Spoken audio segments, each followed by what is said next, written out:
One's a pointed message about the dangers of organized crime. The other's a stylistic glorification of gang warfare and violence. Scarface. They remade it.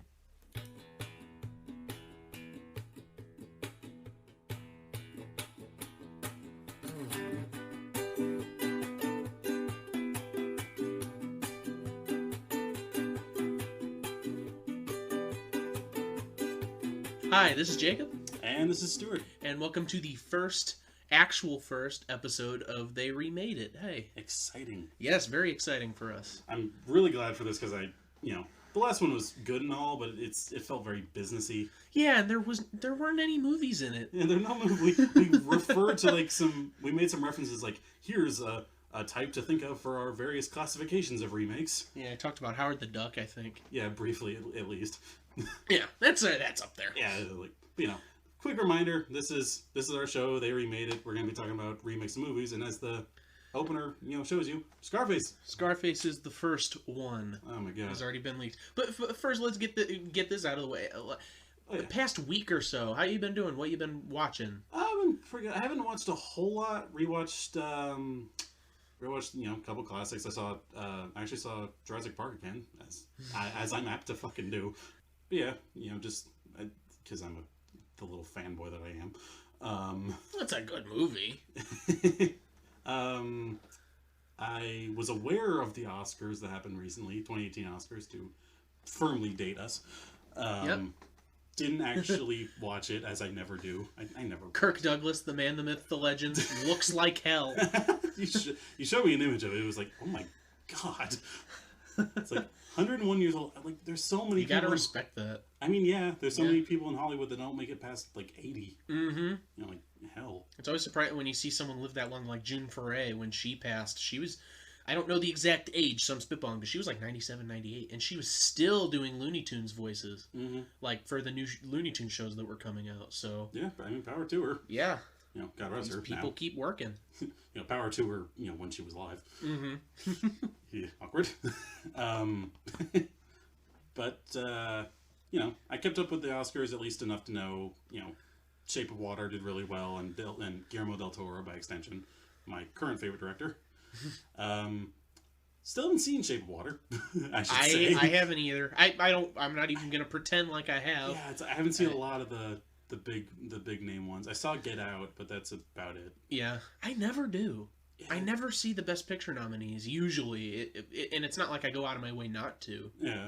Like, I wanted to see... I saw Argo. Yeah, before it was at the Oscars. Yeah.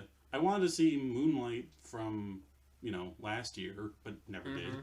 Like, I definitely didn't want to see La La Land. It just looked boring. I'm sorry. You didn't care. You apologized to me for it. I didn't make it.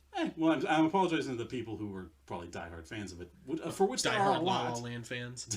La La fans. La La fans.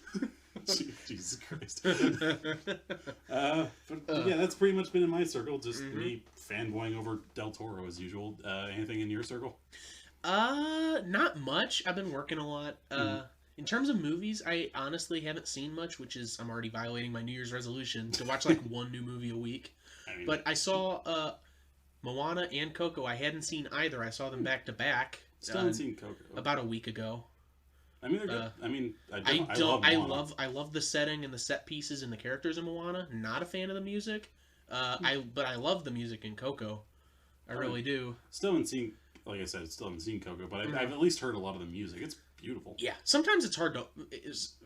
There were parts of the movies that were kind of hard to watch because the main character is a young boy. Yeah. And just the way he sounded, maybe I'm wrong, maybe it's just not a very good voice actor, but the way it sounded is like they got an actual child to voice it, and that's always tricky because children aren't very good actors.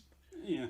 In most cases, and it's not their fault. They're just not everyone can be that one kid from The Room. Like, and I'm not referring to the Tommy Wiseau picture. I don't know if there is a kid in that one. I mean the Room about the kidnapped woman and the kid she has while she's kidnapped. Oh. Yeah, it's a dark movie. Panic Room? No, what?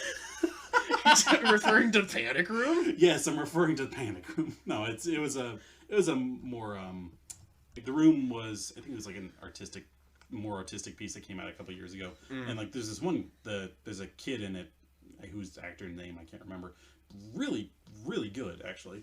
I've seen various interviews with him. He's actually a really good actor. Really? So not everyone can be him, apparently. I wish I knew his name. I'm not going to bother looking it up. I have every capability of doing so, and I don't care. We'll get to it. We'll get to it eventually. When they remake it. Just they reboot it. Either 10 years down the line when we've forgotten about this, or 2 years where it's like they remade that. They remade it? Hey! Alternate time. Woo! Alright. Nice catch up. Yeah, so obviously from the title and our multiple mentionings, we're doing, the original 1932 version and the 1983 version of Scarface. In one case, what is considered to be a staple of the original American gangster model, and the other one being the original model for high-octane violent movies. Yeah. That so define, the 80s and going into the 90s and pretty much onward. And we wanted to just, do our thing with them, trying to kind of break them down, seeing why this felt, I mean, obviously, it's a very popular movie originally, so it makes sense to be remade. Oh, yeah. It hasn't been lost per se, especially not for cinephiles, like people that love movies. Yeah. But for a lot of mainstream audiences, especially now, just because that's the way generations shift, a lot of people don't know that the 32 version exists, even though it's on the AFI's top 10 gangster films at number 6. Oh, yeah. The people, you say Scarface, they know the 80s one. Isn't the new one, at number 10 as well? Yeah, the new one's 10. They're both on the list, but the 32 one's higher up. Yeah. We'll probably go into our personal opinions about that. Yeah. So I won't, This isn't even this is a comparison of culture. You can see how cultures change and how they use different ethnicities in them as it goes along, because they become more prevalent as a set piece for the generation. You can see the directing style differences between Howard Hawks for the 32 one and Brian De Palma for the 83 one. How they choose to do things and set things up. And the various ways that they themselves stuck it to the board. It's like, boom! I'm doing things the way I want to do it. Oh, yeah. It's always my favorite stories hearing about, how filmmakers and everything just decide to just go beyond jurisdiction of the board of, the board of, what is it? The board of directors? Or what? Well, I say board of directors because that can apply to the studio heads, but you also got to comply with the FCC. FCC, that's it. Whatever the filmmakers of America, or the executives. Yeah, how Universal. Yeah, I always love the stories of it where they're just like, "Hey, that thing you told me? Go F yourself. I'm doing it my way." I know a lot of times for TV, what they'll do is they'll put in things that they know are going to get cut deliberately, just so that the other things don't look as bad by comparison, and then they can get them in. Yeah, these are some violent freaking movies. Yes, they are. Oh my god. I will say one more so than the other. One is way more violent. Oh my. One's darker, but the other one is I would say excessive. I guess the entire point of the film is that it's excessive, but it relies on excess. Exactly. But we're getting ahead of ourselves. Ah, yes, of course. Yes. Yes, quite. Let's not spoil it just yet. As we go into our classic, old man British. Start it, Reginald! Chauncey, the film! Bring me the film!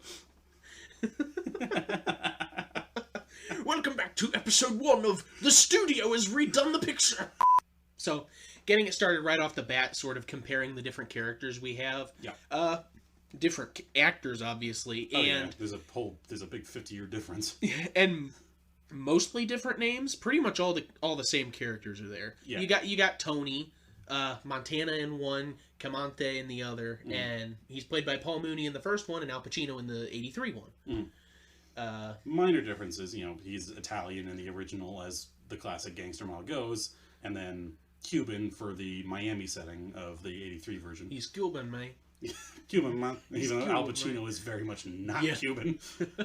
In fact, fun fact for it, the actor that plays Manny in the 1983 version, he is the only actual Cuban actor in the cast. Of the entire cast, he's the only Cuban. Pretty underknown at the time. He also hasn't done anything else. He was in Traffic and The Last Gamble.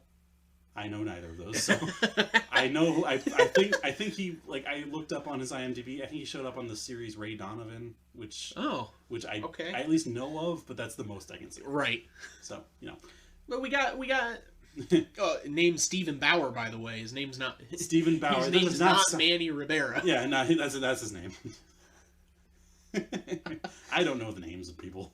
I'm just gonna refer to them as their characters more than anything. Yeah, but you got your side characters are I wouldn't say the same because their personalities are very different. With the exception of the main man, Guino to Manny, they shift around a lot because Angelo is way different from. Oh yeah. I don't even know. I guess they sort of reference him. I guess in Angel, they're not the same character. I think it's just a name link. Yeah, that's probably paying homage to Angelo, referring to a more side character in the original film. Kind of a foppish. The one who couldn't use a phone. Yeah, he's the attempted secretary of Mr. Camante, but ends up just being a fop. Poor boy. The real MVP of the whole thing. You got sisters and you got mother. Yep, we got Cheska in the original, and what was the name of it? Gina. Cheska and Gina, for comparison for the sister, and then mother who... Mama and Mama. Mama and Mama. That's her name, Mama. Mama Montana. Mamma mia, mamma mia. Here we go again. No. Who else do we even have? There's the love interests. Elvira and Poppy. Poppy for the 32 and Elvira for the 80s version.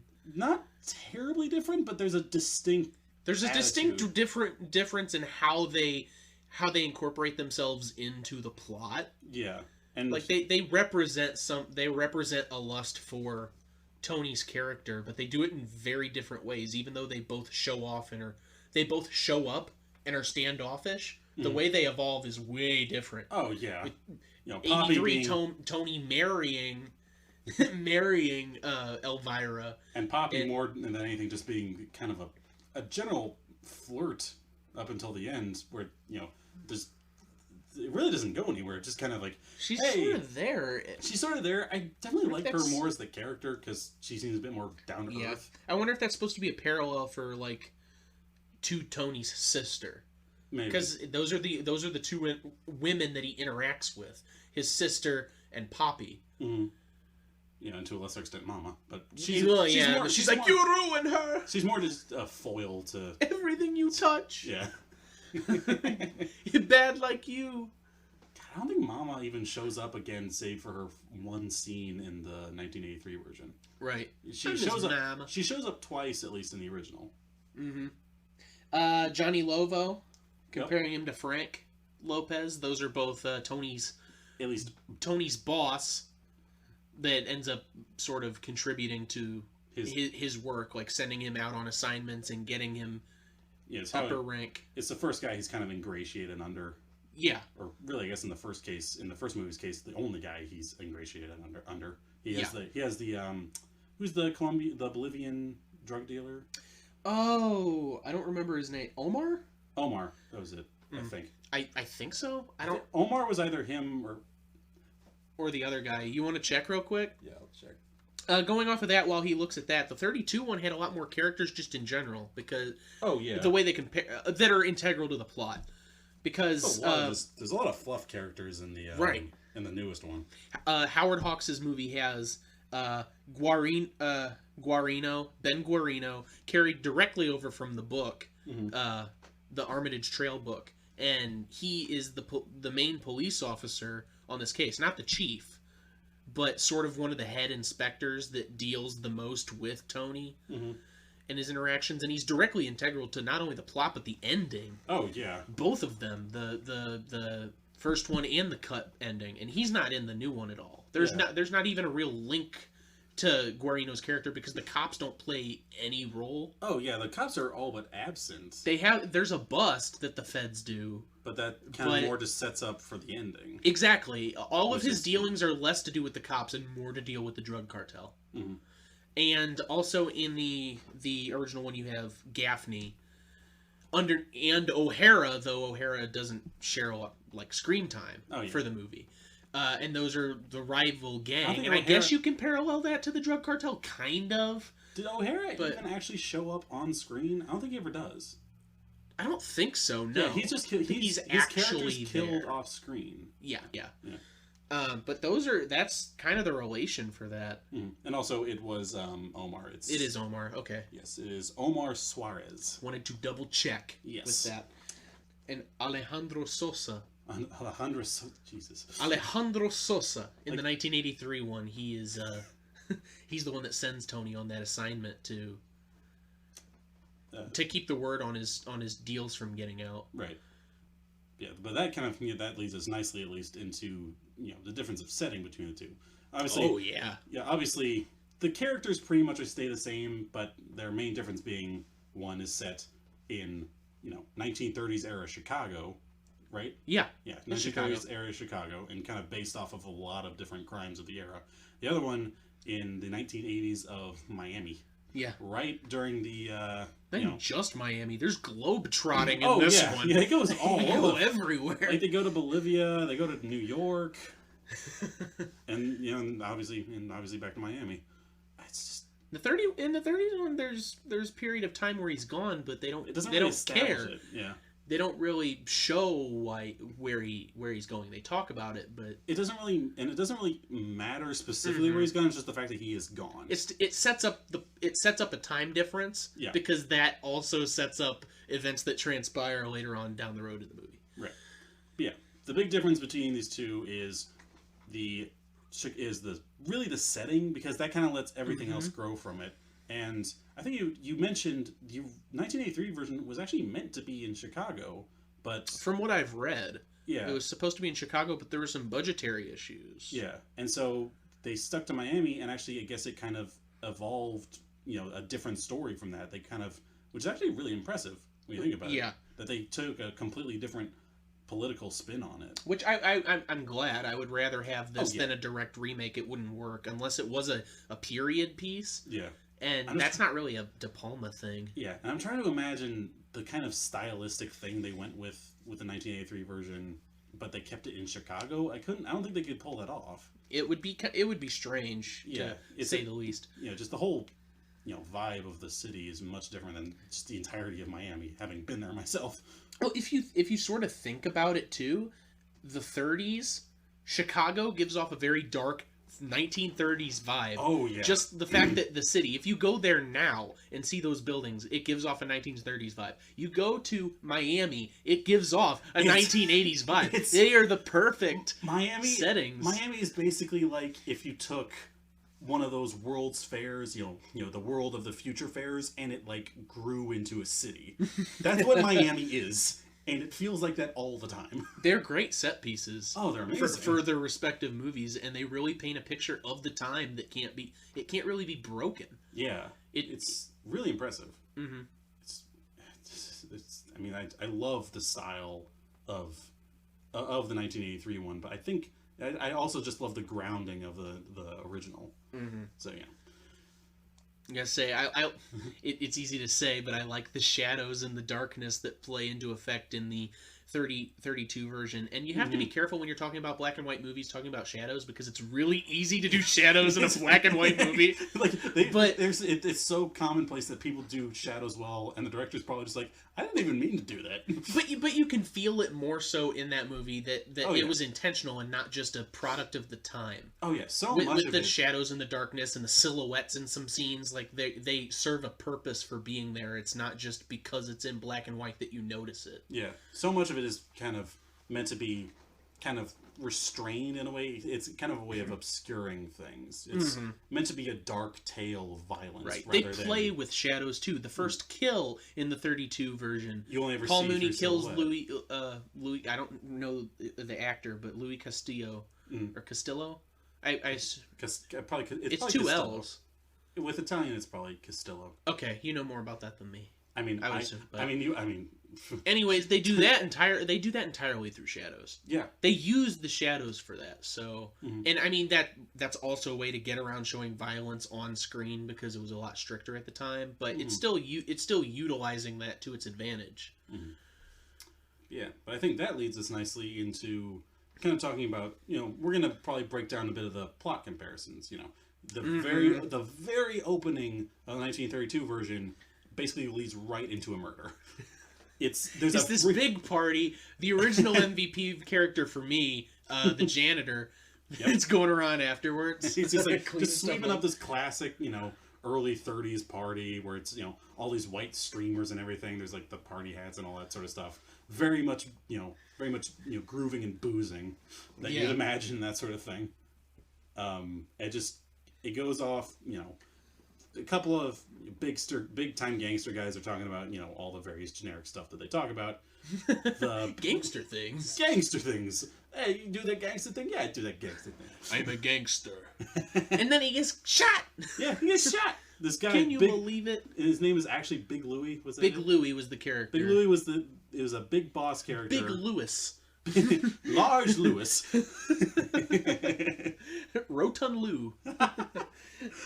Well, he gets killed. Yeah, like he's killed by our, at least it's heavily implied, that he's killed by our main character Tony Camonte, as we stated, but you only ever see his shadow. They play it all through shadows. Yep. And that's the first big difference that we can, or the contrast that we can show between the two movies, because when you're looking at the Howard Hawks version and how it does that first kill with the shadows, one, it does it really fast. Yeah. And two, there's a lot of darkness at play.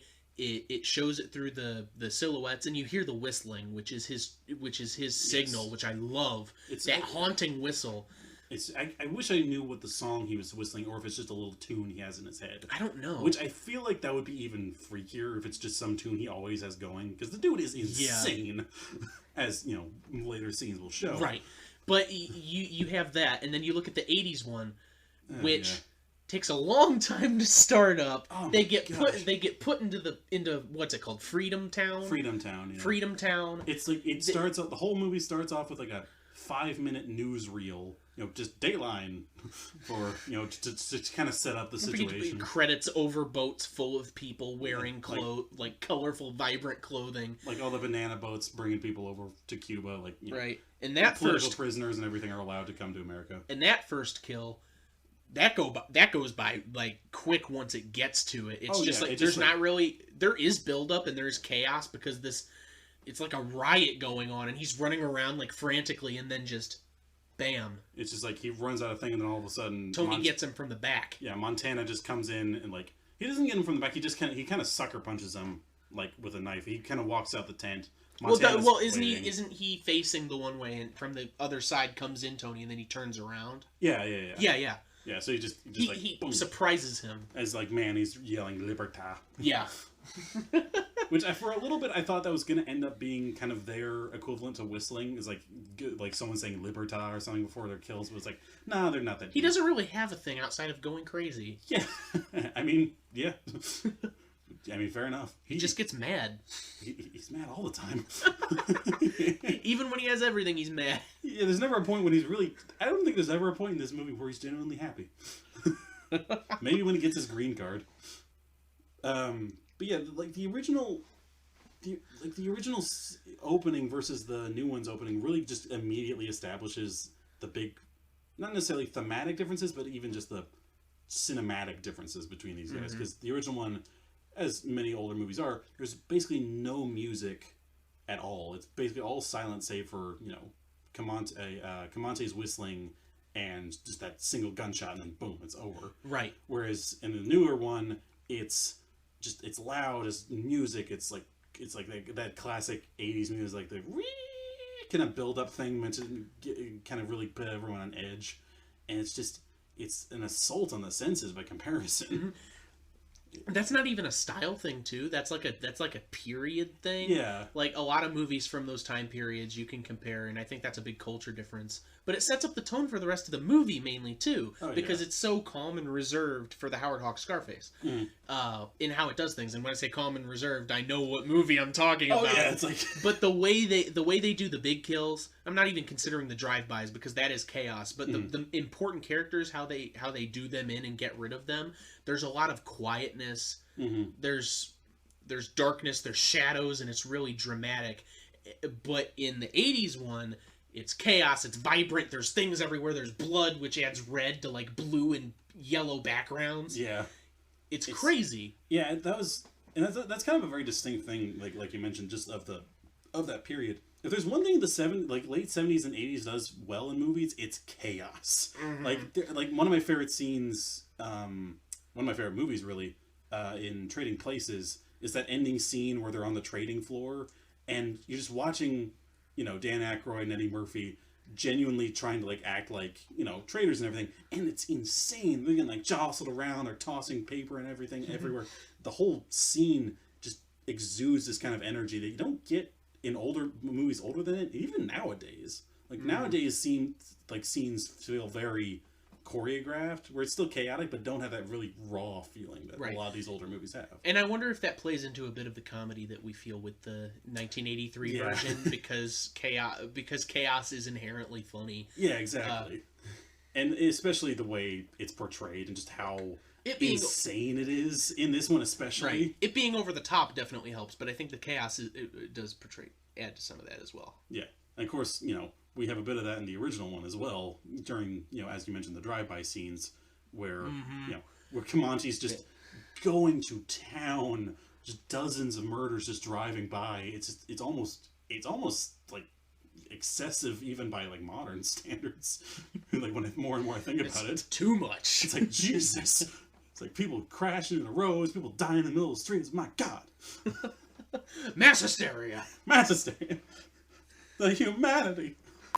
Then from the intro of both of these pieces, it leads into what it really makes up the bulk of both the movies, that being Tony's ambition and rise to power through obviously excessive amounts of violence, and in the 83 version, the addition of excessive drugs. Yes. His complete disregard for what people above him tell him to do. Just outright, I don't care what you tell me to do, and somehow it ends out pretty well. For him, yeah. For a while, yeah. Just, in the first one he's told, hey, don't go after the guys on the north side. Immediately goes after the guys on the north side and just decimates everything. And Lovo, his boss, he's just like, what did I tell you? What did I tell you to do and you did it anyways? He kind of, Lovo kind of acts almost more like a weird father figure in a sort of way, whereas the... Frank Lopez in the newest one, he really is more of a boss. He's more just kind of like friggin' Comanche. Montana. Yeah, Montana. Which one are you? We can't get confused. Montana, you're messing up. But yeah, for Lovo's character in the 30s one, he really is like that father, that parental figure to Tony. Yeah. But also, he's more so worried about himself. Oh yeah, he's worried about Tony because Tony's his guy, but he cares more about himself. His point he keeps making is, I'm not ready. I'm not ready to take him on. We, then including all of them, are unprepared to fight with O'Hara and his men. Oh yeah, and he's built up as very kind of snivelly and everything, and like Lova's character is just kind of weak-willed, which I guess is meant to make us empathetic towards Tony's cause a bit, where it's like, Tony's the go-getter, he's getting stuff done, versus the, weak-willed, scrawny Lovo. Versus Frank just being kind of a prick. He really is. He's just kind of a douche.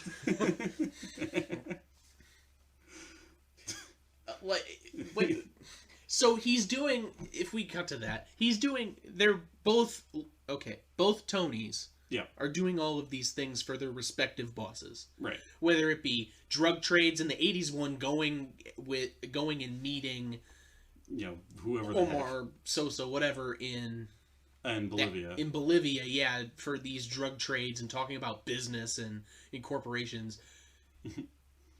To Comanche just sort of doing whatever he wants, and it works. He almost immediately just starts doing whatever he wants. Yeah, Tony Montana for a little bit plays along. Yeah, he really only establishes. He only starts getting kind of big for his britches when Omar tells him, "Hey, I trust you more than this other guy." Like when he hangs the police informant guy. Yeah, which it's like great up there. Great scene, by the way. Just that hit the helicopter flying off with what looks like a pinata, just whee, dangling across.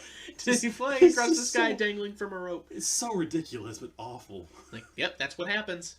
So like that. Oh, that's across Bolivia. That's really the kind of time when Tony starts kind of becoming more ambitious from that point forward. It seems like because he sets up the deal basically by himself. Yeah. Without Lopez's approval. Which I guess that is the point. Yeah. From that trade in that deal in Bolivia is the point where he starts going off on his own and doing his own things, and that can directly correlate to Camante fighting with starting a fight with the North Side. Yeah, Camante really comes across as between the two of them. Montana comes off very much as just ambitious and tired of not having a better life. Camante just comes off as crazy. He wants things. Yeah. They both desire to have things, yeah, but from a very different standpoint. And they frame it with the mother and the daughter. Like their families don't have much. They're poor. They're immigrants. Mm-hmm. But on one side, you can see it more so on Tony's side, at least for a little while. Montana's side. I forget they're both named Tony. Yeah. You can see it from Tony Montana's side a lot more, that he actually is like looking for that better life to have more things, and then he eventually loses himself.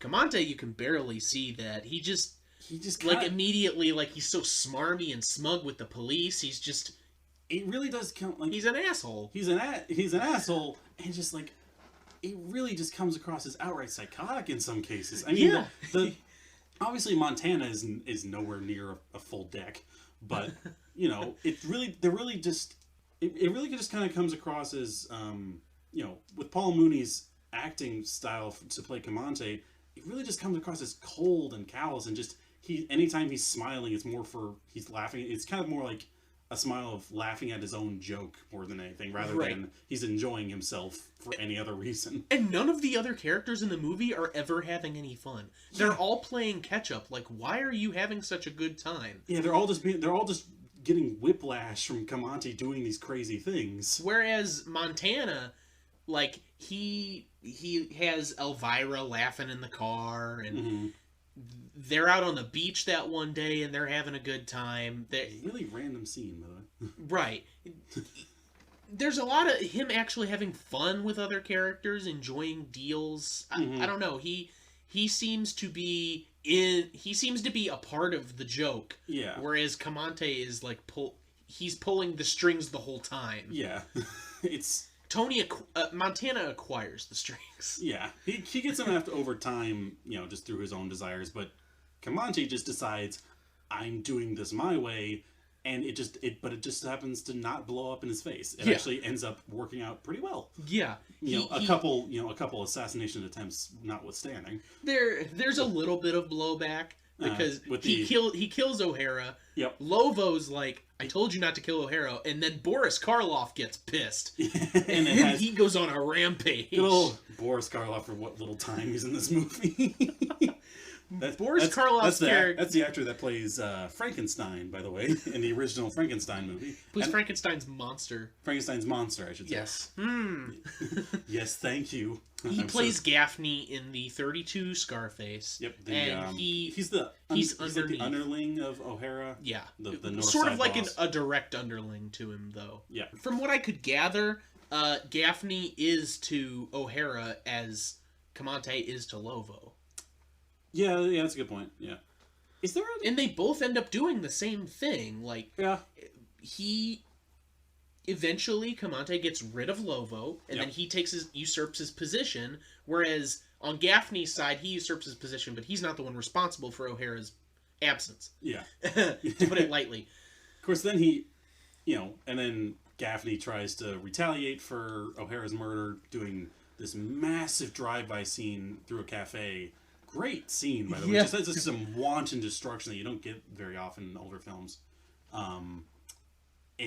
Which leads our leads into the insanity that is the drive-by scenes on Camonte's part when he gets his Tommy gun. Oh, yeah. Didn't you mention this was the first film to feature a machine gun or something like that? I think so. It was either the first or it was one of the first. Yeah. Is what I gathered from my facts. It was one of the first ones to actively, feature a machine gun in such a prominent role. Yeah. Then Camonte just goes on his counter retaliation spree of just taking out everybody he can. Every motherfucker. And then, which apparently, ties into a lot of, the movie itself is based off a lot of real life gang violence occurrences. Like, there's a scene, saying, oh, these people were killed on Valentine's Day, my God. And that's meant to be, the Valentine's Day Massacre. Valentine's Day Massacre, right. Right. And then I think Scarface, it's meant to actually to directly refer to Al Capone. Yes, so, it is. That is who Armitage Trail based the book on. Yeah. So, but which obviously it's it's meant to the original one. We haven't talked about it too much early. It from the outset says this is meant to be a PSA as to the violence of organized crime. It says that, and you can see literally at the very beginning. You can see that in the bulk of the middle of both of these films. Is what's happening. It's just looking back at the 80s version, if we're talking about these subtle comparisons, it doesn't really have that. It doesn't have this Gaffney character to interact with. The Bolivian drug cartel that they're dealing with sort of usurps that position. It takes its place, but there's not the connection there that we want.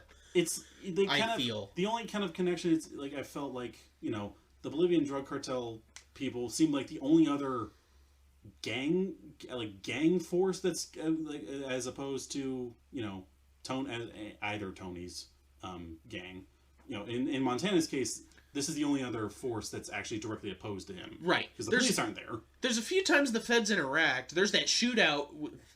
That creepy ass clown gets killed. Oh yeah, at that nightclub. But that's when Frank tries to assassinate him. You're right. But weren't the feds involved in that? They were involved. He's trying to set him up. There was a detective there who was kind of in Frank's pocket. They were wrapping that around together. So there really wasn't there. But yeah, you're right. There really is no direct connection to the North Side guys or O'Hara or Gaffney in the 1983 version. It just kind of they just have this drug cartel to deal with, and then that just kind of leads into into Montana establishing the deal himself and immediately aligning himself with Omar, and that's what leads Frank to try to assassinate him. Right. It cuts straight to that assassination attempt, whereas there's all this other buildup, which I guess if you're saying that the drug cartel and the North Side gang are one and the same, they're representative of each other, then they both get the same thing done. It just feels like more happens in the 30s one. Yeah, more of it's just direct. In that time period. More of it's just direct, it's more direct violence rather than the kind of more almost political style of the drug cartel setup. But that takes us into the assassination attempt on the part of Johnny Lovo for the 30s one and Frank Lopez in the 83 one, and which it's they're both set up. You have a thought here. I don't know. That shootout scene is probably the highlight moment for me in the Brian De Palma movie, the 1983 one.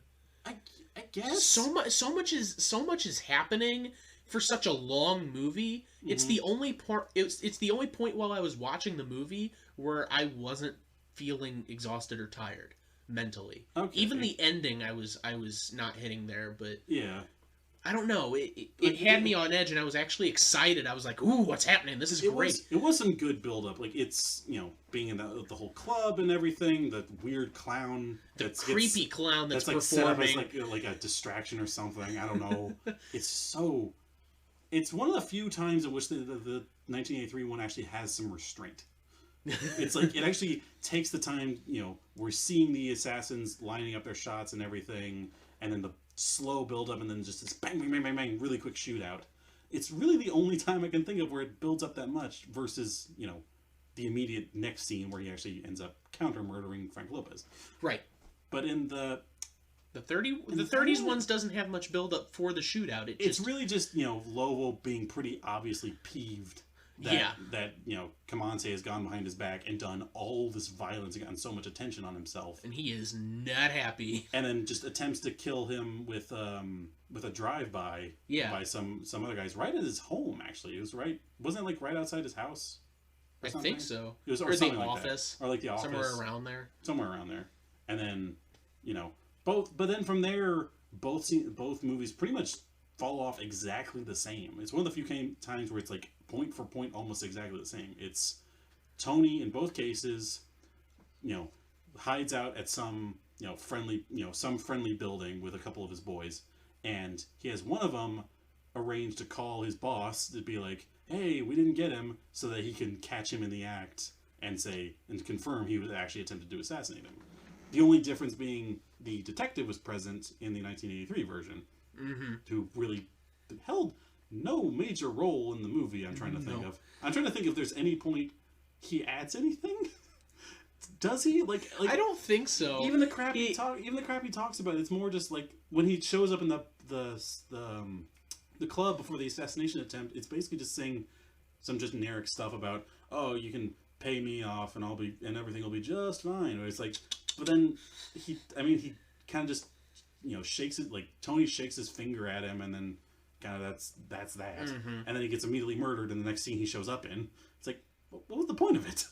There wasn't really anything established, because we know in the entire film the cops basically do nothing. Right. Like they're not, like there's the only time we actually see the cops are that detective and in the very beginning where he's getting brought in through customs. They're really not present anywhere else, which is weird to think about. That's true. I didn't really think about that. Yeah, their lack of inclusion. They're just completely absent throughout the entire thing, versus them being such a huge force in the 30s version, which I'm sure is the point. Right. It's meant to be like the police force are the only thing stopping these horrible people from destroying society. These bad men. Whereas in the modern one, it's like saying, yeah, even the cops suck.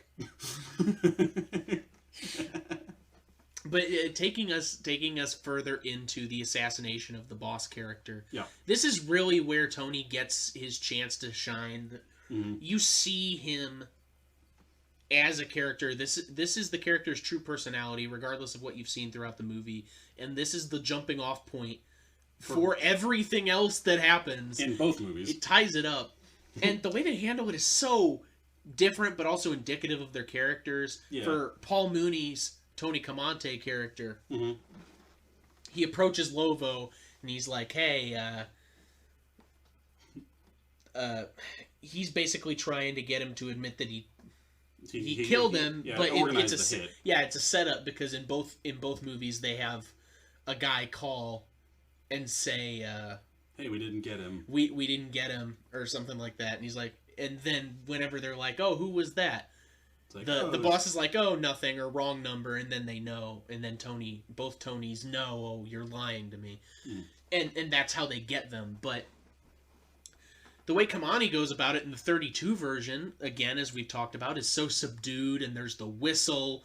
Oh, yeah. And there's the X's that appear. And you can distinctly see how uncomfortable Johnny Lovo is with it. Like Osgood Perkins, dude, the actor for Johnny Lovo, great facial expressions all throughout, especially in that scene. You see his face drop. You can feel it. Like he's pouring a drink and his hand is like very subtly shaking. It's not enough to be like, comedically shaking or anything. It's just like, you can definitely tell, wow, he's genuinely scared for his freaking life. So, assassination attempt in the 80s one, that's my favorite scene. That scene with Johnny Lovo in the 32 one, that is my favorite scene in the movie. His unease and just the whistling in the background, like, which we as the audience know at this point, that is Tony gonna kill someone. Yeah. And, like, I'm sure even Johnny Lovo knows that, because he knows Johnny's, he knows Tony's freaking crazy. Yeah, he's like, no. It's like, well, I've done it now, haven't I? You're probably wondering how I got here. But Al Pacino. Yeah, he's just like Al Pacino in the 80s one. Al freaking Pacino. He plays it off. Yeah. He's visibly angry, though. Yeah. He doesn't even try to hide it. He's just angry at... He's angry at Frank, and he's like, answer the phone, whatever, and he gets it across, and then just starts yelling. And it's just constant yelling until he has him killed. Like, he first enters the room with his guys, he's waving a gun around, he's got his arm in a sling all bloodied and everything. He does not do anything subtly. No, he does not. Not a thing. The excess of the late 70s, early 80s is well alive. In Al Pacino. We also get to see the main difference between the characters of the bosses and how they react to this. Mm-hmm. And that's good characterization, too, because the entire time they've been talking down to Tony, telling him what to do and telling him where to go from this, and how they react to his sudden rise. Oh, yeah. Just this meteoric, rise to power right underneath his thumb. And now they're standing there with weapons. Yeah. It's like, how are they going to react? And there's even a big difference with how each scene does it, because I don't think Tony doesn't even Comante doesn't even kill Johnny Lovo. He has his buddy. He has his yeah, because he's like, he's like, I don't kill people, or I never kill nobody. He's like, yeah, you have other people kill for you, like me. And so he has... And he immediately establishes himself, I'm the boss now, because someone else is doing the killing. Yeah. Versus Montana just straight up shooting him. Just being like, I don't care. I hate you. I'm done with this. And hats off to Robert Loggia, dude, because even who was Frank Lopez in the Brian De Palma one, like... Yeah. He jumps straight into that pleading for his life thing, but it is really good acting, that like blubbering sort of really gush really about it. Just don't do it, and like I'll disappear and all that sort of like all that sort of stuff. Really, go away. Like the Johnny Lovo kind of tries to like keep a bit of his composure, not a lot of it, but comparatively, it's more. He kind of some subtlety in his voice. Yeah, it's more like, Johnny, I've done all this stuff for you and all that sort of stuff. Like, what is this? It really hammers home the father figure thing to it. Because I think Comante really does have a lot of respect for Johnny Lovo, hence him not even, pulling the trigger or even watching Johnny Lovo get killed. He walks out before Guido shoots him. And so I kind of always got that air that, for as callous as Comante is, he still had a bit of respect left. Whereas Montana, he wanted everything that Lopez had, and he was standing in his way. And so it was a very, just heartless, cold, just end to it. Which is cool, because the way we were framing the characters, both Tonys earlier, we were saying Comante is more of a psychopath, whereas Pacino comes from this household. This one scene, and then lead on, sort of reverses the roles for the rest of the movie. Yeah. The lead up to this point, Comante's the psychopath, and Montana is sort of the underling going. The underling that's like, I haven't had these things. After this assassination, those roles reverse. Comante gets sort of softer. He really becomes kind of. There really is kind of a weird maturing thing to it. It's like, he establishes, I'm better than this, psychotic killer. I can run things now. Whereas, Montana's like, I'm better than this underling. I can be a fucking psychopath. I am better than the world. The world is mine. Literally. Yeah. I saw it on the Goodyear blimp. Thematic parallels and stuff. Ugh. And I guess it kind of... I'm trying to just think of how the line applies differently in each movie. Where the world is yours in the first one kind of feels a bit more ironic in a way. It almost seems like a message more to the audience than anything. Right. It's like, the world is yours, so don't take these terrible criminals. Because both of these movies are supposed to be messages like anti-gun violence and anti-gang warfare. But that message, having that message, so I say predominantly, mainly because it's in the one scene in both movies, sure, but it closes out the movie. It's the final shot in both movies. Yeah. The message to Tony and a message to the audience. The world is yours. Is that supposed to be a bad thing? Maybe. I think it's bad in context, but the quote itself isn't inherently bad. I guess not. It's a sort of vague term for it and all. It seemed like the quote was more omnipresent in the 32 version because it's very directly pointed out. Like, it's a sign that's across the way from Tony's apartment. That's for a travel agency or something. Mm-hmm. And he, directly tells Poppy about it. It's like, oh, that thing, it's the thing that's, pushing me on to really be better for myself. Whereas it just kind of pops up in the 83 version. where Montana sees it on a Goodyear blimp right after he's murdered Lopez, and Elvira's getting her stuff to move out. That's the weird thing too, is that I guess in the 30s one, it's more predominant even if you don't see it, because it being outside his window, whenever he's there, you know that it is also there. Yeah. It being on a blimp, you have no idea where that thing is. Yeah, it's just kind of like... It's just a message that flashes to him. He's like, oh, that's inspiring! It's like, it means something. I have done the right thing. I remember back to high school English, man. That means something to me. Yeah. Me watching all those American movies where I learned English and stuff. Like I told in the opening and stuff. Whatever. But yeah, like, and just like, I guess the presence of the quote is meant to be, cause like, I'm sure a lot of people have heard that quote before. It's meant to be like, it's kind of like an early version of YOLO. God help us. God help me for dating myself on that one. But yeah, it's meant to be like, do the best life you can, because the world, there is no real barrier for what you can do. The world is yours. You're allowed to go out and enjoy life. Whereas, whereas Tony in both cases basically went, oh, so that means everything belongs to me. I am the king of the world. I should go out and take it, right? That's what you're saying? It's like just and the audience goes, no, Tony. It's just this twist in his mind, and then how it's, the ending shot in both cases, well, technically, 2 of the 3 cases, but we'll get into that later, where, he's, where in which, Tony gets killed later, and it's the last shot. It's meant to just kind of hammer home to the point, is the world really yours, Tony? Is it? Mm-hmm. You're laying dead on the ground, or in the water in this case. It's not. You've deeply twisted this entire meaning. You've ruined it. Yes. The world is also the people that just killed you. It's theirs too. Yeah. And they've decided. But yeah, like that was pretty much like it really, like, from the assassination attempt and leading onward, and just him shifting personalities in both cases, one to a more controlled, a more controlling and kind of oppressive kind of force, versus the manic guy that he was before. Yeah. In the 30s case, and then the just hungry for power. Loses it. He just loses it, like, between the mountains of cocaine he's doing now. And the best frame for that is showing their control and their taking over after their boss is dead. It also frames how their character is shifted, because in Montana's case, they have a push it to the limit montage where he gets married and gets a mansion with security and guns and just... And like he's doing these massive bank deals, and he got a salon for his sister that has all his names on everything.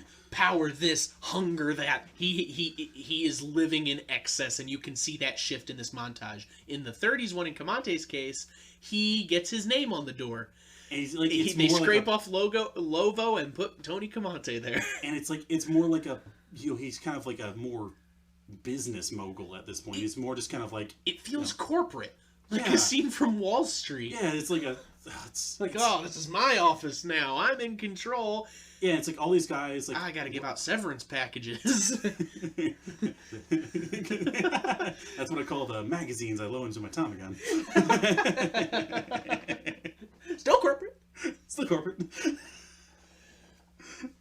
Oh, but you can see you can even see the shift in how the movies portray that. Yeah, it's really interesting to see the difference in them, and I can't imagine it was a conscious choice for the remake to have that kind of a shift of difference in personalities, but it's really interesting when you actually notice it, which I really didn't notice it before until we kept pointing it out. I was like, yeah, they completely swap. It's like, and he's living in this excessive mansion in the 80 version. He's got all these security cameras, and he's in this massive tub and everything that has a bed in the bathroom. It's like, what the crap is happening? And then he has his wife and everything, but even in the original one, he never actually gets the Lovo's woman, Poppy. No, he doesn't. She's always just kind of she's there, and I think I like I said, I like her character a bit more. She's a bit more grounded and actually has some real personality, versus Elvira just being kind of an asshole.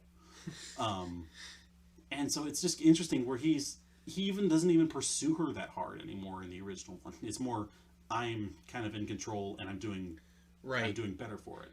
These are these imperfect relationships that both Tonys set up. Yeah. One that follows through and the other that doesn't, but they're still not perfect. Yeah. It's this warped version of love where it's not actually love. It's, again, the world is yours, taking what they want. Everything. He wants Elvira, he wants Poppy. They're trying to get it. In one case he succeeds, the other he fails. But that's all it is. It's all just, trophy marking. It's more things to have. Yeah. And then parallel to that, his partner, in both cases, actually gets with Tony's sister. Yep. And Cheska/Gina. Mm-hmm. And that is love. They actually do love each other. And that's immediately broken. And I think part of Tony's reaction to that, which I guess maybe that's jumping ahead there, because there is a time skip between there. Which we can get into here in a second. Just the difference of the time skips. But I think Tony's reaction to, in one case Guino, in the other case Manny, they're going out with Tony's sister. And actually getting married. Yeah, getting married. Part of that is Tony being protective of his sister. But part of that, I think, probably is that spurned sort of feeling. Like, I don't want you to be... It's like, you're my underling, and you've gotten something that I can't get. Yeah, you've gotten some genuine stuff here. How dare you? Yeah, like, even in the case where Montana was able to marry Elvira, he's like, I got Elvira, but I didn't get happiness. You got happiness. Like, I want it. Yeah, exactly. The world is mine, not yours. Exactly. I'm taking it. Yeah, exactly. It's just like... and then it kind of goes into like a weird degree of that with the Montana version, where it's like his sister kind of straight up gets like seductive and shit. Yeah. We'll get to that. Yeah, we'll get to that. But one thing I definitely want to touch on, because it's a big pet peeve of mine in the new one versus the old one, is just the difference in the, like, there's a period of time in both movies where Tony leaves town for a while, and that's where Manny/Guino gets with his sister and they get married. Yeah. In the original version, the 1932 version, I'm sure there's some specified reason, but it wasn't terribly important. He just has to get out of town for a while, and then he comes back after like a scene or two, and we don't actually see where he goes. Versus in the 83 version, it's an entire long thing where it starts off, Montana is busted in a sting. They go to New York to assassinate this journalist. Tony ends up, just shooting the guy who's like gonna blow up his car that also has the journalist's car, who also has his family in him, because Tony's like, no kids, bam. And it's like, which to be fair, that character is hilarious. That character is hilarious. For the short time that he is actually on screen doing things, that character is great. Yeah, like no English word spoken. This is all in, I presume it's either Spanish or Portuguese. Yeah, I'm not sure. I genuinely don't know what the language was spoken in Bolivia, but, I apologize for my lack of South American geographic knowledge. But it's just, and it goes on and on with this whole long bit, and it's all to start setting up the ending. It's like this, it's all just to kind of set up this, the big climactic ending that everybody knows, but obviously I'll get to that. Versus... In the original, he's just kind of gone to set up the murder that he will eventually commit against, he'll eventually murder Guino for going out with his sister.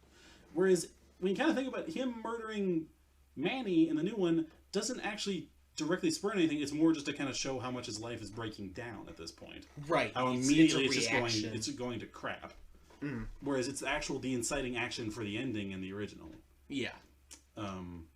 Which I guess kind of leads us into the big into the big ending scenes for both. But yeah, that does lead us into the big insane endings in both cases, or in all three cases. Again, we'll get to that. Where in the original one, it's just he murders Guino, and that's immediately what implicates him. It's like finally the definitive thing that the cops are like, oh, we can pin this on. This is something we directly know. There were witnesses. He did this. Let's go get him. As he, goes up to his somewhat fortress-like apartment. Yeah. Which it doesn't really it doesn't end up being that useful. Like, he has a couple guns. He brings his sister, obviously, after having murdered her husband. I like the fact that Inspector Ben Guarino, oh my god, gets to come back into the picture. Yeah, finally. After so long. Such an important character. Yep. And it's like, it finally just kind of establishes, the police are here, they're going to take him down, versus, 83, it's this whole long setup for Sosa to have an excuse to go after Montana, which directly correlates to him not killing the journalist. The journalist in New York. Yeah. He's like, you didn't do this, I'm coming for you. Yeah, you got, they found the bomb that was under the car, now he has more security, I'm screwed, so I'm gonna screw you. And so he just sends all these people afterwards, right after he murders Manny, and brings his sister and, drugs her to all high heavens. Which, that being said, the setup is garbage, but the ending for the Brian De Palma one, some of those shots and just the grand scale feeling of things, is great. Yeah, say what you want about as much of that movie, there's a very good reason that action scene is still widely known and seen as a masterpiece alone. It is great. It is insane. I love it. There are a few movies that really go all out for action scenes the way this one does, and I'm really happy it did. It's really satisfying. It's a very satisfying ending to a movie that's already insane. It's just wow. Which it's so action packed, and going to the 30s one, it's just sad. It's so pathetic by comparison. Angelo gets shot through the door, bloodily, saunters up the steps to answer the phone. He finally gets it right. That's a gag throughout the whole movie. He can't answer the phone right. He finally does it, and then he goes, "Boss, I did it," and then he falls down dead. And Camonte barely even registers it. He picks up the phone and is like, "Oh, hey, Poppy." It's like, "Hey, Poppy." He's in shock. Yeah, he doesn't even say anything because he's lost all of his this psychotic nature. He like we said, he's made that switch. He's starting to realize everything's catching up with him, and he has people to take care of, and he's not taking care of them. He's like, I'm responsible for all this. This is a nightmare. He has his sister in the apartment and all, and having brought her after straight up shooting her husband in front of her. Yeah. And eventually, right after he gets that phone call, he just starts breaking down. He tries to run out the back door, but they're coming up that way. So he's that's when he just straight up snaps at that point. He just starts screaming. It's like, I can't get into this place. It's a fortress. And then that immediately is taken from him. Everything gets lost. It's just insane. Some magical bullet makes its way into the apartment and hits and kills his sister.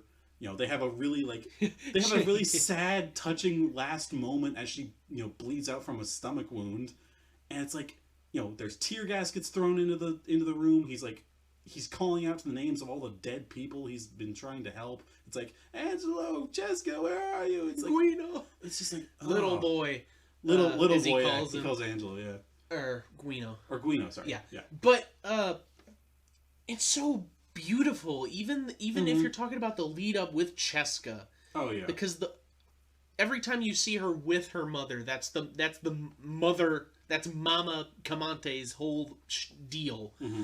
Is you're ruining that girl. You're gonna turn her wicked like you. Yeah.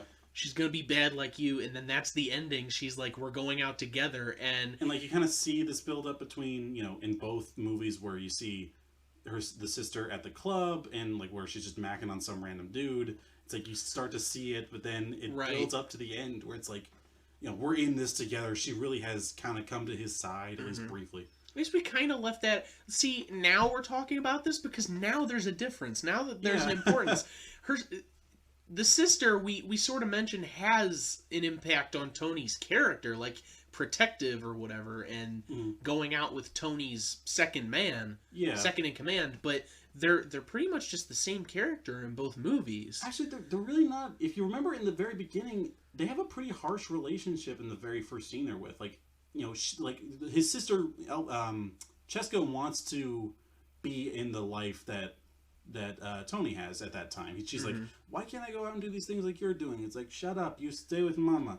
and like that sort of stuff. Yeah, Versus, and in the Brian De Palma one, he's they more have like trying to give money and like they have a much more like a much better relationship until the club scene. I think that's built. I think that's him trying to build it up because the movie's so long and they put so much exposition into it. I think it's a product of that. Yeah, like it's he's them trying to establish it. Yeah, and then it's just straight up.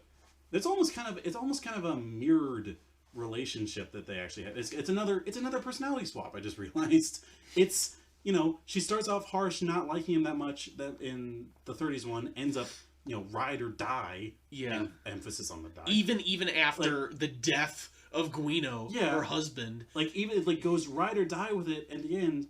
Versus in the 80s version, she's super they have a super close relationship. And then by the end, she goes drug crazy, is basically trying to seduce him, tries to shoot him, and then gets shot herself. It's like, what?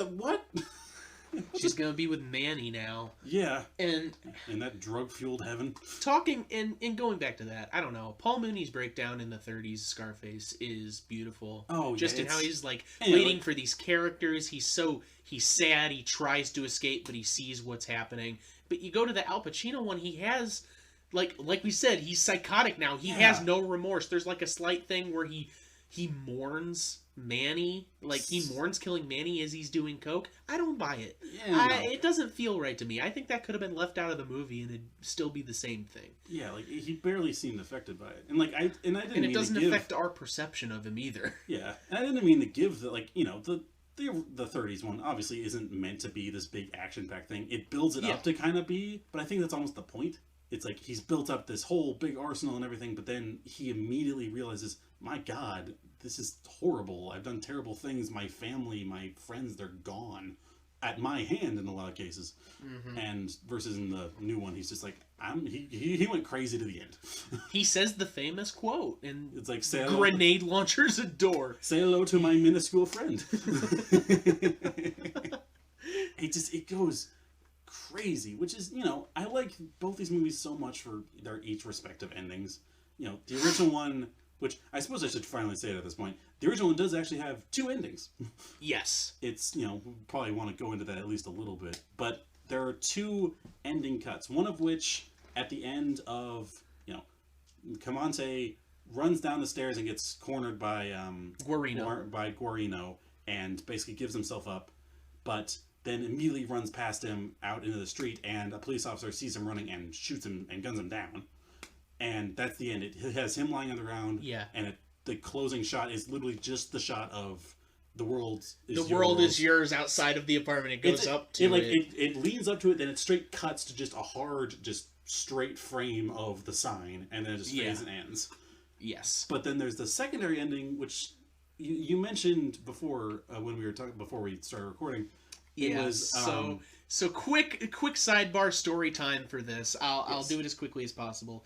Howard Hawks' original ending, the whole point of this movie, they even frame it at the beginning with the text on the screen. Oh, yeah. It is a message against the criminal empire, the underground that was running rampant at the time. So it's supposed to be anti that. That's the whole purpose of the movie. Yeah, this was in the middle of the end of Prohibition and everything, where organized crime really took off in America.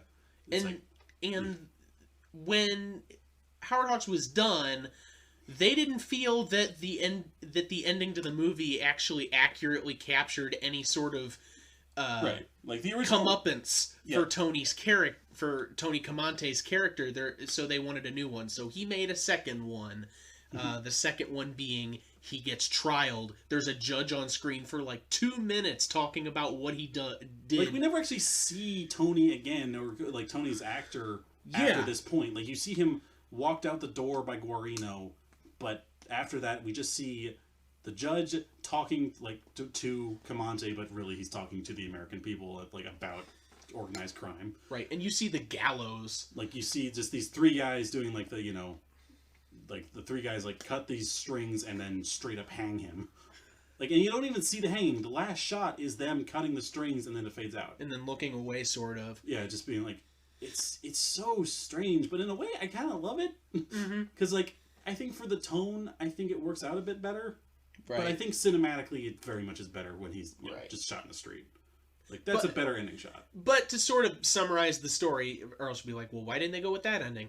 He showed that he showed the final product with the secondary ending to them. They didn't like that one either. So he said, okay, screw it. I'm going back with the first ending, and instead he just subtitled the movie "The Shame of a Nation" to hammer home that you are not supposed to be sympathizing with this character. That he is the bad guy. Yeah, like he goes out on his own terms. He goes out on his own terms and everything. So it's just like he would have been tried had he not been shot dead in the street. Yeah.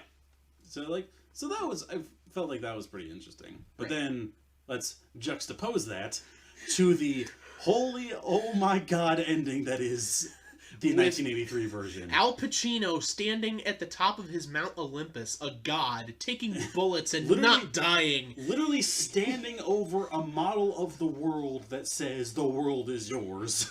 At the center of this massive, just like excessive mansion. Even for the time period this mansion was excessive. Velvet red on everything. It's crazy. I love this final shot. I love it. It's so just, I don't care. It's like, it's a director going, hey, like, it's, imagine, Brian De Palma at any point, someone came up to him and was like, don't you think this is a bit much for the ending? And he would go, no, get out of my office. How dare you speak? Get out of my office! Say hello to my little friend. Okay. Jeez, man, fine. It's just crazy. He's finally done in. Yep. Tony Montana done in by a shot to the back from a spy. From some, like... He's wearing glasses. He kind of looks like, he died recently. Oh, I have no idea. From Twin Peaks and RoboCop. Anyways, I'm not gonna look it up. Yeah, but it's just so freaking crazy. Like, it's like, in just that final shot is as if to say, it's like, anyone that's looking, like, anyone that really sees the self that I'm showing the world, like, from the front, I'm bulletproof. But the moment you get behind me, you get underneath my life, you realize, oh, I'm a weak man. I'm a very weak man that immediately gets just basically shotgunned in half. Right. And just, bleeds out in the pool. Like, and that is the perfect way to sort of end that. Oh, it's... And those character arcs, because for Howard Hawks' 1932 Scarface, you go all throughout the movie, even with him working his way up to the top, he's losing more and more until in the end he has nothing and he's dead in the street. Yeah. There's no glory in it. He is just gone. Like, he ends running away. It's sad, and it's practically depressing. Brian De Palma Scarface 1983, he progressively gains more and more. Even with losing people, he gains more from them being dead than he would have with them alive. Until in the end he's dead, but in his mansion, in a pool, inside his house, in a fountain, inside his house, no less. Even the way he dies, it's the best possible death you could have. Right. I died getting shot on my feet, and I fell as the world watched. Literally watched. He fell in front of the globe. The world was just... the world was an audience to just this slaughter as he was running it all. And in both cases, the world is yours, actively present at the death scene. Yes. It didn't matter where it was present for the rest of the film. It's there for the end. Yeah. And that's the final shot in both cases. Either way, it's the best way to describe the two compared: manic versus depressive. That's a really good way to look at it. Yeah. Yeah. But I think for what it is, like, if you really look at what it is, just this crazy, meant to be this manic journey of this guy's insane life. It's amazing. It's so entertaining. It's loud, it's fast, it's everything I love about, movies of the 80s, and a lot of the stuff I hate of movies in the 80s as well. Just the fact of the style of it's just so insane. Mm-hmm. At a certain point I have to go, okay, chill. That's the thing. I wonder, because I wish it was more compressed. It is 2 hours and 50 minutes, almost the 3-hour movie. That's the length of like a third of The Lord of the Rings. It's so long, and they add so much stuff that and I don't like going on. It's like, oh, it did so many things wrong versus the original one. It's fine to do stuff from different from the other one, but it took so long to set up. And I'm wondering, I'm wondering if padding was put in there and some slow moments were put in there to pad out the movie. Not to pad out the movie, but they did pad out the movie. Oh yeah, they did. I wonder if those were there to directly contrast how chaotic and fast paced other scenes were. Because if the movie was more condensed, maybe it would have been so nonstop people couldn't watch it. They're like, this is just too much. I can't. True, but I'm wondering. But at the same time, I don't think, making the movie extremely long by association by doing that, I don't think that helps. I don't think it's a good answer. I was tired by the end of watching that movie. Yeah. When we watched it together, I was just exhausted. And then, of course, I think between the two, I definitely like the original one more. Me too. For various reasons, I do like them both. Yeah. And there are plenty of instances where I think that the Brian De Palma one handled things better than the original one, which I think we went over in this. I think in a weird way, it kind of had a more realistic approach to organized crime, at least in that era, like that time period, and that part of the world. Right, because it's definitely closer, so that could also have an effect on it. Like we didn't grow up close to that time, exactly. So and it's like we don't have repercussions from it. And I do kind of like, in certain ways, the original one very much is kind of very glorifying, the police system and that sort of thing, to try to say like, oh, it's the organized crime is terrible. Whereas this one whereas the '83 version very much goes, yeah, a lot of the world is messed up, including the cops. Yeah. But this is more the story of how, even within the world of crime, these guys aren't honorable. They're backstabbing each other, doing all sorts of terrible things. And you can actually view that as taking the world is yours to a new place, because all of these people, the world is theirs. There's cops on the take. They're taking it for themselves. The Bolivian drug cartel, that's a different part of the world that's playing by those rules. Mm-hmm. You get to see the lasting effects of that quote. It doesn't just drive Tony, it drives everybody. Yeah. And you can see how this negatively is impacting the world, not the quote itself, but people's greed and drives to have what they don't have. Yeah, it's very much kind of, like the idea of, money doesn't buy happiness. It's meant to mean, in your pursuit of success, don't forget the good things. It's not, you need money. Like the subtitle for the Brian De Palma one should have been, "The world is shameful." Oh yeah, that's pretty good, actually. Scarface, "The world is shameful." Yeah, the shame of the world. The shame that is the world. But and even with all that, I think under the surface there's a deeper message. I think if the movie did itself a little bit more seriously, I would rank it a little bit higher. It's ridiculous and I love it for it, but I feel like with a message that it has, it could have done a bit better. Right. And that's why I do like the original one more. It's more condensed. It's more very character based in a way. It's just a better quality film in my opinion. It's subtle in ways, but it's also creepy and especially with how Camonte would act in the first half. I think that the '80s one handles the message and it handles the. I actually think it doesn't handle characters better, but I think it handles character relationships better. Yeah. The way that they interact with each other is a lot more realistic. But if we're talking about theming, oh yeah. then and if we're talking about cinematic, like how it's made, then yes, I would go with the Howard Hawks one. Something we didn't bring up, but that I'd like to point out is the push it to the limit montage. Very 80s. We talked about that. It's very 80s. It shows the passage of time and shows what's happening. I understand that. But if you did that in a modern movie, it would be a parody of that scene. But in this case, they did it legit. Now, compare that to the passage of time they do in the Howard Hawks one, which is Tony Camonte firing a Tommy gun over a calendar, and every time a bullet is fired, a page rips off the calendar, so it's just a calendar rapidly flipping as he fires this gun. It's beautiful. It's one of the best transition shots I've ever seen.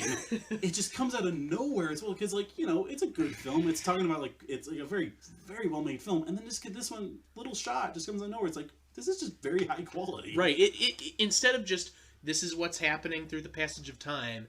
It's showing the time passing, getting it out of the way. It's like time has passed while also showing you he hasn't stopped doing what he's doing in this time. Yeah. He is still gun-toting around, shooting people and running a crime scene instead of like a minute and a half montage to a ballad.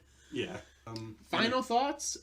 Both films get across their message very well. Mm-hmm. I think both do a good job in their respective right. Yep. If I had to pick a favorite between them, then it would be the 1932 Scarface, just because I like how subtle and underplayed and shadowy it is. Oh yeah. But you've gotta admire Al Pacino's over the top acting. Al Pacino, is like, what a nutcase of a man. It's just like it's. Yeah, I do love the messages in both of them. You know, the original one, it's very by the book kind of thing. But again, this is a movie that defined the gangster genre. It's cold, it's dark, it's subtle, it's everything. It's everything I love, like in a good film, and the films of that era especially. And the new one is crazy. It's exotic. It's off the wall in all the best ways, and that's what I love about movies from that era. But just me as a cinephile, it's so much better made in the 1930s one. Mm-hmm. It's so like attentive to detail, and the acting is just spot on all the time. And whereas, you know, all the times where Al Pacino loses the Cuban accent in the new one, it's just like he kind of forces through it by doing the really talking to my teeth sort of thing. Where it's like, kind of gets away with it, but he's clearly just not able to do the accent. Yeah. But I still love it, but yeah, the original one's definitely the best. And deserving of, you know, number 6 on that, whatever list that was. That AFI Top 10 Gangster Films. And I feel shameful that I didn't know about it before, but now I do. Now you do. Thankfully for, you know, making this show. And now maybe you guys know. Yeah. You know, if you haven't checked it out, it's so worth the check them both out. They're both easy to find. Obviously, the 80s one's easy to find, but so is the 30s one. You can pick them up both easily. DVD. Yeah, if you really want a movie that defined the gangster genre, at least the American gangster genre, the original Scarface is top notch. Mm-hmm. It's easily one of the best films of the decade. With the kind of clout it carries, the 30s one's probably on Blu-ray too. Probably. Just it carries that. And if not, then Criterion will have it. Yeah. I'm sure. It's a bookmark. Someone's gonna have it somewhere. Of course, you can easily find these, and this is a perfect time to mention that with this framework, we will do a follow-up episode later on when the Coen Brothers Scarface comes out. Yes, that is at time of recording. You know, that is still in the works. The Coen Brothers are working on the next remake of Scarface. Apparently going to be set once again in Chicago this time. They'll be going back to the original. I thought it was set in L.A. Sorry, LA. I think it's set in L.A. and it's Mexican. Right. That's it. Think. Yeah. So, but there's not a lot of details on it. So I'm really hoping it's going to have elements of both. It has the kind of the political stance that you could have with the newest one, but it also has a bit more of the harsher edge to it that the original one has, because, you know, L.A. is hard freaking core when it comes to crime. Right. It's in the same. It's in the. Mm-hmm. I don't know. It's got that old city vibe while also retaining that. Yeah. Whereas Miami is basically just coastal. Yeah, exactly. Vibe too. And the very much, immigrant. I think we can get a good mixture there. Yeah. So I'm hopeful for that. Right. That being said, that's the end of this first episode of They Remade It. You can consider this a sort of pilot episode, if you will. Yeah. We really wanted to pick one movie that really kind of is the really good framework for a remake. Just the hardcore. It's basically the same movie, but let's see how it changed. It encapsulated what we're setting out to do with this with this podcast from the get go. And if you like it, please rate and comment and review on whatever podcast app you're listening to this on. Yeah, well, not sure where it'll be framed. Or if you hated it, leave that too. I don't really care. Yeah, give us some criticism. We probably won't listen to it, but still. We don't care about your stupid opinions. Okay, well, I do. I respect them. I generally take them to heart. So you're the You're the stable Tony. I'm the crazy Tony. That's yes. So, I don't care about your stupid opinions. I'm Paul Mooney. And I'm Al Pacino. And this has been They Remade It. Come back next time, man. Thanks for listening.